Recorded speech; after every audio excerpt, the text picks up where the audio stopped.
Pemirsa, pemerintah Kabupaten Badung menyatakan dukungan penuh terhadap pembangunan fasilitas PSEL pengelolaan sampah menjadi energi listrik tahap pertama yang akan dibangun di areal PT Pelindo Denpasar.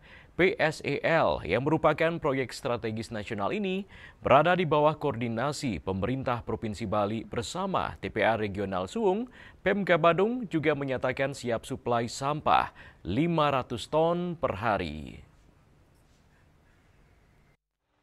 PSEL ini merupakan proyek strategis nasional ini berada di bawah koordinasi pemerintah Provinsi Bali bersama TPA Regional Suung yang akan melayani wilayah Badung dan Denpasar. Pembangunan akan berbasis lahan milik PT Pelindo Persero di Kelurahan Pedungan, Kota Denpasar dengan luas lahan yang telah disepakati mencapai sekitar 6 hektar.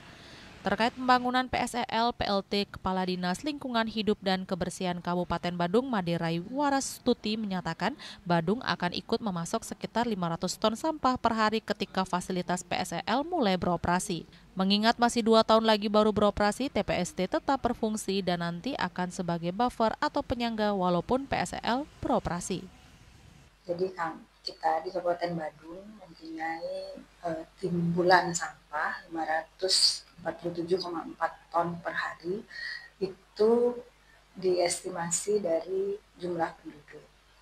Di luar Horeca, kemudian juga ada hotel, restoran, kafe dari sektor pariwisata, juga sektor pertanian, kemudian ada sampah laut, pasar, kemudian juga ada sektor seperti sektor-sektor perikanan dan lain-lain itu menyumbang sampah yang besar.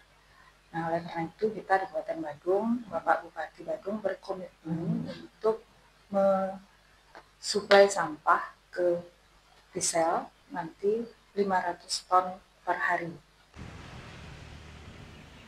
Sementara itu, pemerintah Provinsi Bali menyatakan kesiapan untuk berkolaborasi dengan pemerintah pusat, dunia usaha, dan pemangku kepentingan lainnya untuk memastikan proyek PSEL dapat berjalan optimal sebagai langkah mengatasi persoalan sampah sekaligus memperkuat kemandirian energi daerah. Winata, Bali TV.